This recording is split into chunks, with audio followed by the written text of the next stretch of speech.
I want to start by saying that, I feel like we go through our lives gauging trust. You know what I mean? We go through life all the time. We don't even notice it. We're so trained in it. We go around saying, ooh, can I trust this person? Can I trust this institution? We do that with, people, our family, our friends. We do it with businesses. We do it with organizations. We do it with religion. We do it with churches. I know that in my area, maybe in your area too, the number one reason folks don't participate in organized religion is because they don't trust it.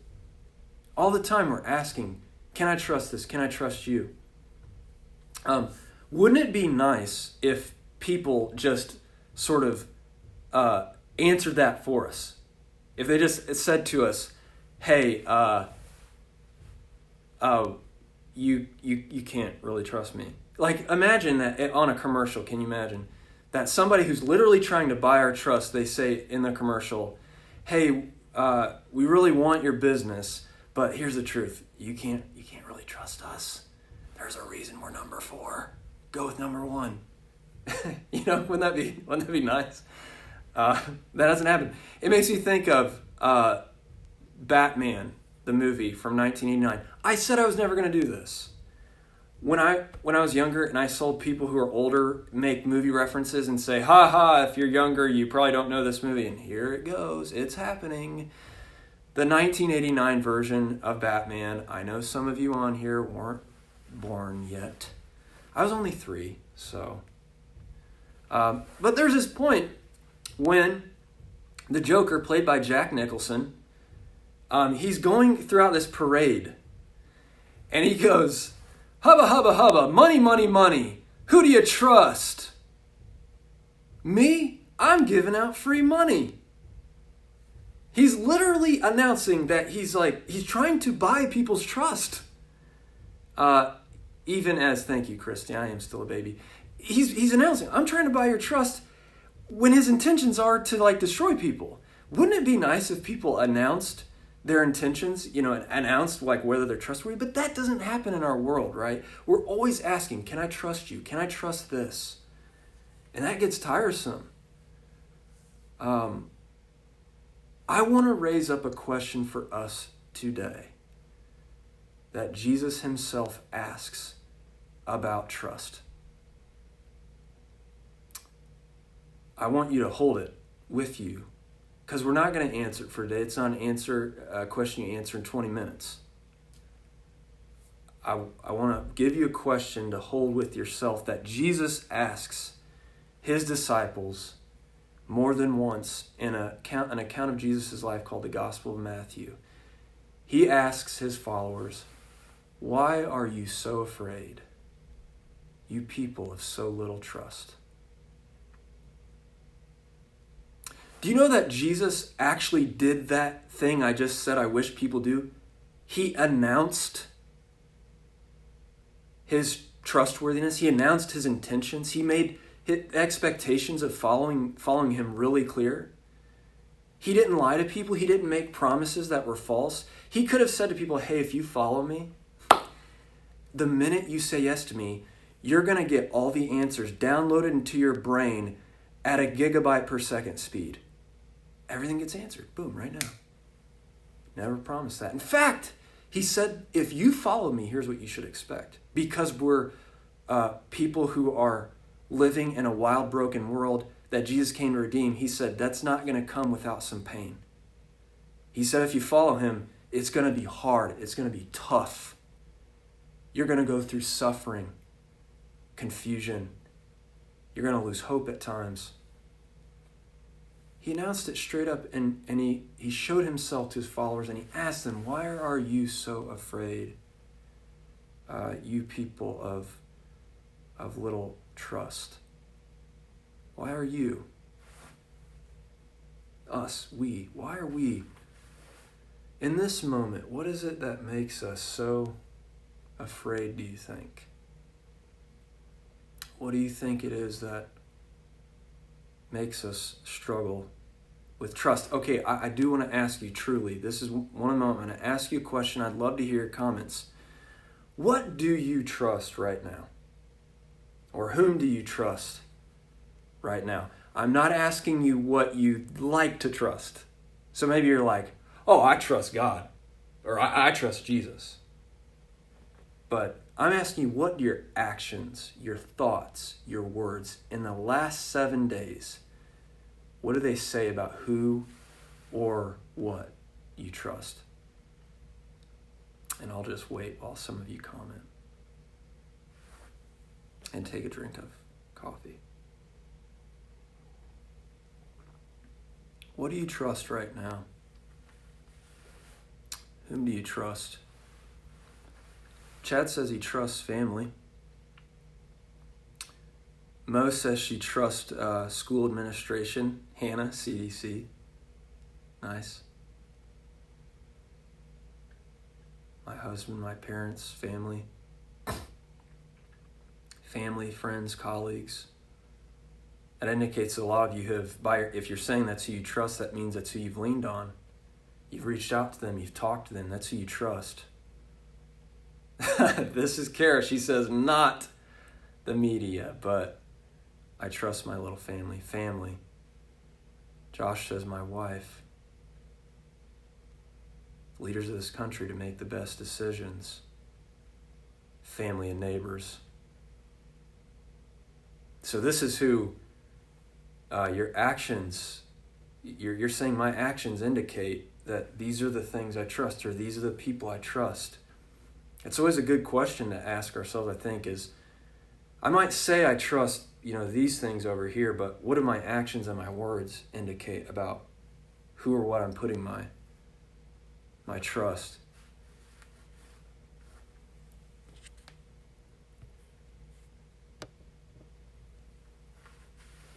Yeah, I agree with that. John, the affection of our dog.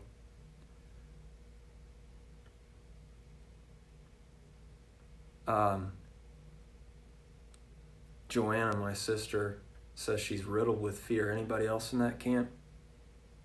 Anybody on here, would you say that you're struggling with more anxiety than usual? My tribe and Dr. Fauci.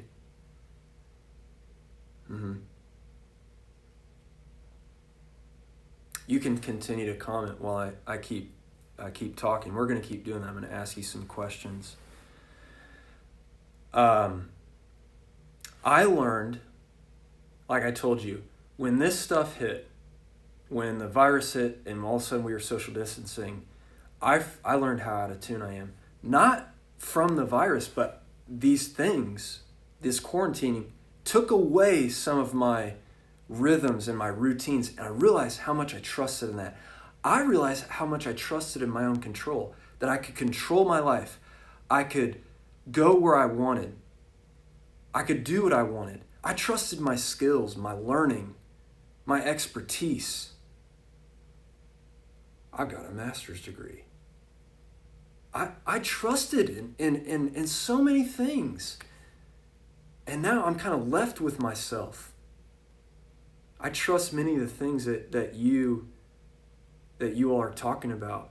Yes, I'm leaning on my family and friends right now, but I'm also struggling with the things that I thought gave my life balance and put me in tune, but they don't necessarily do that. And I certainly learned a lot about how I am a man of little trust when it comes to God in this moment. I realize that, and this is the story of our lives, a lot of my trust is often built, or it's best when there's moments of great calmness.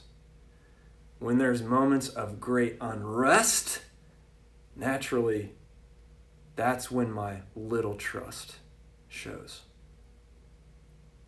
So I want to read a story from the life of Jesus and think through this with you today. I'm so glad that you've joined us on here today, that you've chosen an hour out of your Sunday morning to be with us on here and to consider a story from the life of Jesus, where we're going to see the disciples are like us. The closest followers of Jesus were like us. They constantly struggled to trust Jesus, even as they saw him doing the most amazing things. They saw his great healings. They saw his power, his authority. They even said, "You've got to be God's son. There's no other way about it." But even still, even though they felt convicted about that, they lacked trust. They struggled with it so much. Yes, Joe, I'm with you. I too am surprised by how much I trusted the structures around me. Yes, and how much my identity was in that. Yes, yes, yes. Oh, Tobias. Hey, bud. I trusted the structures around me. I trusted the structures of my life. When we are left to ourselves in the middle of a great storm, our little trust comes out. Listen to this story. If you want to follow along, we're in what's called the Gospel of Matthew. There are 4 accounts of Jesus' life. Matthew, Mark, Luke, and John. They're attributed to people we think had a big role to play in putting these accounts together. We're in the 8th chapter, so the Gospels are separated into chapters and verses. If you want to follow along, I'm in Matthew chapter 8, verses 23 to 27. So I'm gonna read this story, and first I'm gonna ask you out there to take a big deep breath in and breathe it out. Another big deep breath in and breathe it out. Breathing helps us to be fully present in the moment. It's also a recognition that the only reason we exist is because there was a creator who in some mystery set life into motion such that we have breath in our lungs, and it is a gift. It's also an acknowledgement that if we're going to understand the words in the Bible, we need the Spirit of God to help us to understand what's in here, because there's confusing stuff in the Bible. Am I right?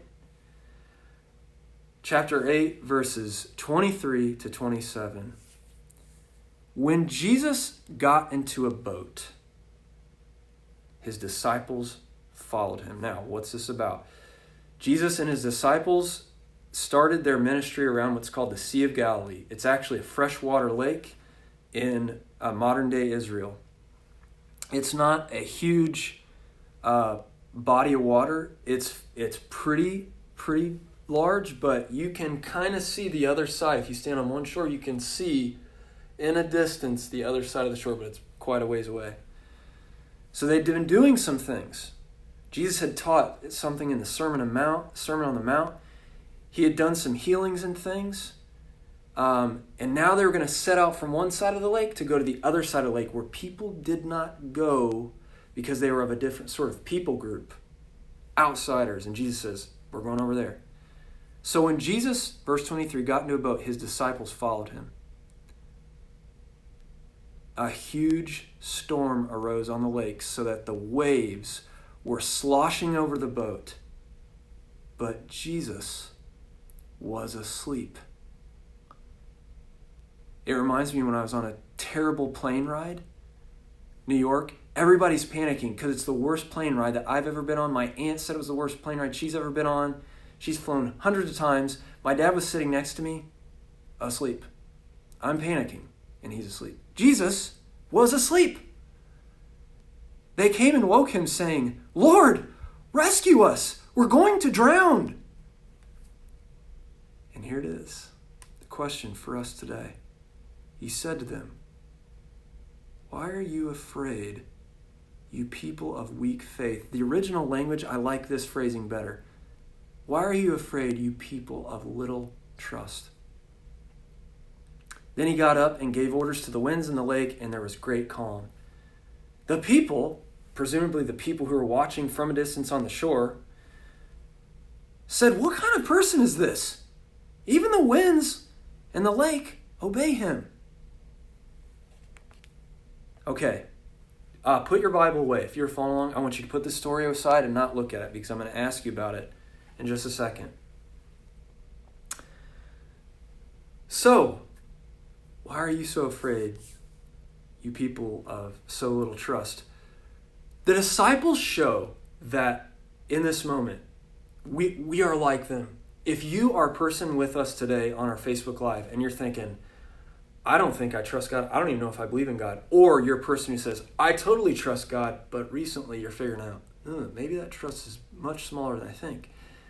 You're in good company, because I've learned that, and these disciples constantly struggle with trust. There's one way they show that they don't trust Jesus. In 5 verses before the story I just read you, Jesus asked them to go to the other side of the lake by themselves. He said, go to the other side of the lake. Guess what? They didn't do it. You know how we know? Because this story says Jesus got in a boat and then they followed him. He had already asked them, go to the other side of the lake. And they didn't do it. They were like, I don't want to go to the other side of the lake. So, no thanks. So they were struggling with trust. We know that. Yes, they were starting to believe that he was who he said he was, but they still didn't trust him enough to say, yeah, I'm in, I'm going. I'm going to the other side of the lake. We never go over there because that's a different people group than us, and they're outsiders, and we're not kind of supposed to associate with them totally. But they weren't going. But think about this. They constantly felt out of sorts around Jesus. They never knew what was going on. Jesus asked them to follow him, but he was doing all these things that were unconventional. He was saying things. He said he came to fulfill the Old Testament, the scriptures that came before him. But boy, he was doing some unconventional things. He was breaking with some traditions, and people were breaking traditions with sort of the organized religion of the day. Jesus was the first person, by the way, to be spiritual but not religious. He really struggled with organized religion himself. These disciples had seen him do a lot of stuff that was kind of unconventional. And the first 48 hours of following him were traumatic.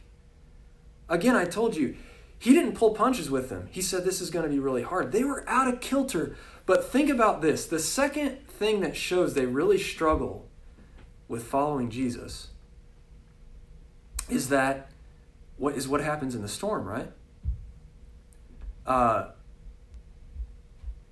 Can you just imagine this, though, for a minute? Can you just imagine that for the first time after feeling really out of sorts after following Jesus, right? For the first time they have all this confidence. Here's why. Are you with me? Are you staying with me? They've struggled with trust all along, but for the first time they have confidence. You know why? They're fishermen. And Jesus sets out on this lake across to the other side, and they're like, oh my gosh, we've never known what was going on this whole time, but we got skills out here. We've sailed, we've rowed a boat on these waters many times. We got skills. We are going to show Jesus the ropes. Like me. I mean, did you not feel that way 2 weeks ago? That your life was just going along, everything was good, you had skills, you had experience, you had mastery over some things, you were going along in your routine, everything was good. These guys, man, they felt really confused around Jesus, but for once, he says, let's get on the water. They're like, oh, I got skills out here. And then everything changes. Everything changes. There's a lot of space between 2 verses. Don't look at your Bible, but listen. Verse 23, when Jesus got into a boat, his disciples followed him. Can you imagine their confidence? Oh my God, we don't understand at all what's going on, but we got skills on the lake. Just like us. Oh, we got our skills in the world. We were just humming along, all of our skills. His disciples followed him. And then a huge storm arose on the lake so that the waves were sloshing over the boat. Everything changes when the waves slosh over into the boat. everything changes. And did not so much change for us. I don't know about you.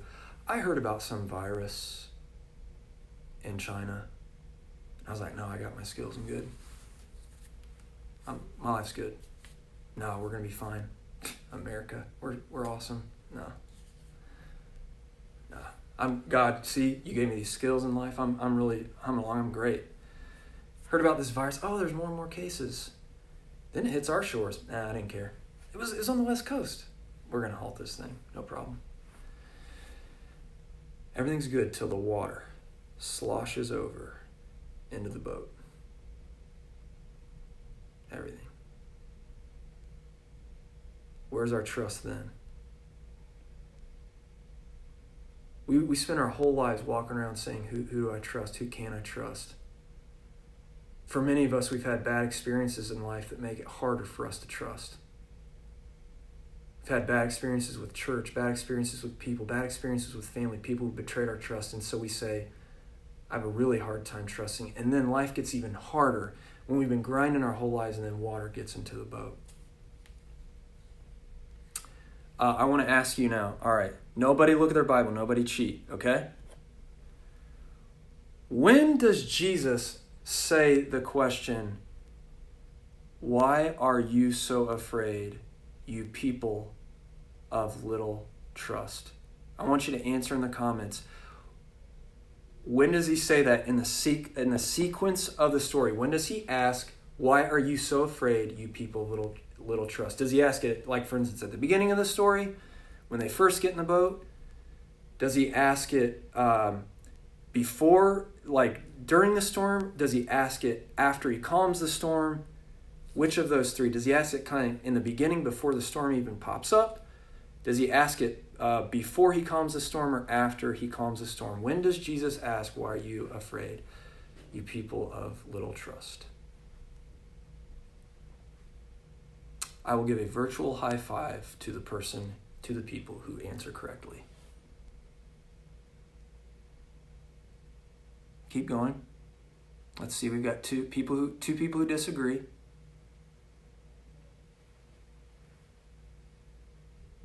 Okay, we're split 2 and 2 right now. 2 people say he did it during the storm. 2 people say he did it after the storm. Don't cheat. Don't look at the story.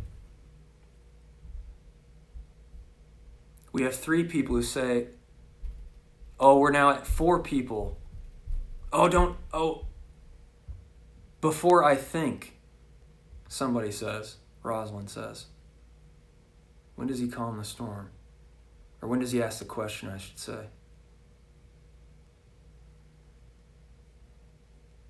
Tyler said end, Hannah says middle. Josh Harp says before calming the storm. I think John Thomas Downing Jr. was trying to say during the storm. Jenny Wilkins says once the storm begins. Anybody else want to give their 2 cents in here? Sometimes you hear the Bible, but you don't really hear it. You know what I mean? Mo says when things begin to get real. Melissa says during the storm. All right, you ready for the answer? Drum roll. He asked that question while the storm is raging, not after he calms it. I always assumed that he asked that question. I've heard that I've heard that story so many times. I said, he says, why are you so afraid, you people of little faith, after he calms the storm? No! He asked that question while there's like wind and sideways rain hitting their beards and dripping off their beards. And these disciples are panicking like, are you going to rescue us or what? That was a reference to Forrest Gump. Another movie reference, by the way. He talks about sideways rain. Maybe you don't know that one either. There's sideways rain hitting them in the boat. Water dripping off their beards. The thing is rocking. And Jesus wakes up and says, why are you so afraid, you people of so little trust?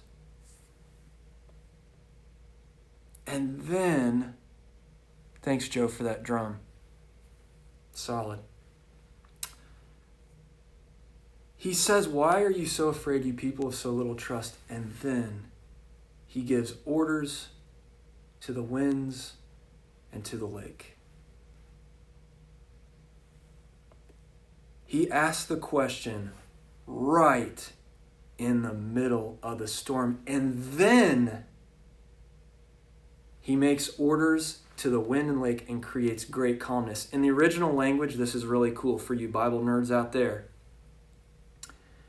In the original language, the adjective that describes the storm and the adjective that describes the calmness are the exact same word in the original language. In the original language, the writers wanted us to contrast the great storm with the great calmness that Jesus creates. And the story invites us to ask, what will we do right in between? It's a story about people like you and me who have so little trust because it's so hard to trust in something you can't see and feel all the time. It's a story about waves. There's a great storm. These guys who were they were confident in their skills. We're going to show Jesus the ropes. And then a great storm comes up. Waves slosh over into the boat. The conclusion of the story is that Jesus gives orders to those natural forces in a wild and broken world. He does that. It's what will happen in the end. He creates great calmness. There's a great storm, and in the end there's great calmness, but there's something in between. And that's where we are. Right here. Right now. And the story is asking you, and it's asking me, will we build a life on trusting the person and way of Jesus? Will we learn how good and reliable it is to trust Jesus day to day with actions, not just thoughts and words? We're just like those disciples. I was. I like what Joe said. I relied so much on the structures of my life, I didn't even know it. I trusted in those things. I trust in so many things that aren't worthy of my trust. They're not reliable. They're not good. Or maybe they are good and they are reliable, but I have learned only in the trusting, not before the trusting. I have learned only in the trusting, not before the trusting, that there is nothing so good, nothing so reliable as trusting Jesus. And I think this story also teaches us that if all we ever do is turn to God or to Jesus in the panic and say, "Rescue us," it will be hard for us to know how good it is to trust him. If we only look to Jesus and say, "Rescue us," when the waves slosh over the boat, we're not going to know how good it is to trust Jesus every moment of every day, to build a life on the foundation of Christ. The good news, I believe, is that God is with us in the middle of the storm. I can't tell you when the storm gets calmed. We live in a broken and wild world that doesn't make sense. If we're waiting to understand why the world is broken and wild as it is before we try to trust Jesus, we're never going to get there. If we wait until we have, our resources in line before we trust Jesus, we're never going to get there. The only way we're going to know how good and reliable it is to trust the person and way of Jesus is by doing it. It's not a practice makes perfect sort of thing. It's a practice makes good sort of thing. How do you do that? Well, one thing is you hang out with us on here like you're doing today. We're going to do this every Sunday. Look at this. We were going to launch weekly worship gatherings on Easter. We're going to do it now, but we're doing it on Facebook Live. One way is to meet like this. That's a practice that helps you to trust. It is so sweet. Yes, Mo. We're going to do this every week. We can help you to incorporate daily practices into your life that help you to practice this trust. Like praying. You're like, Ross, I don't know what I'm doing when I'm praying. I don't know what prayer does. We can help you with that. Not because we're experts, but because we're practicing. We can help you to engage Scripture, to read these stories. That's why we exist. Right now in our church, we have groups of 3 and 4 that we've broken down our small groups into smaller groups of 3 and 4. They're going to check in weekly with each other with spiritual practices, just to check on each other and practice trusting Jesus even in these moments. You can be a part of one of those. Just say, hey, Ross, I want to be a part of one of those. Well, good question, Joe. I can address that in a minute. You can join one of those. We can help you to form one of those, like a virtual, small group of 3 to 4. We can help you to do that. You don't have to be a part of our church. You can be part of another church. We can help you to do that. Here's the last thing I'll close with. Jesus says these words at the end of the Sermon on the Mount. It's the chapter right before this one. He says, everyone who hears these words of mine and puts them into practice, everyone who hears these words and puts them into practice is like a wise builder who built a house on bedrock. The rain fell, the floods came, and the wind blew and beat against the house. It didn't fall because it was firmly set on bedrock.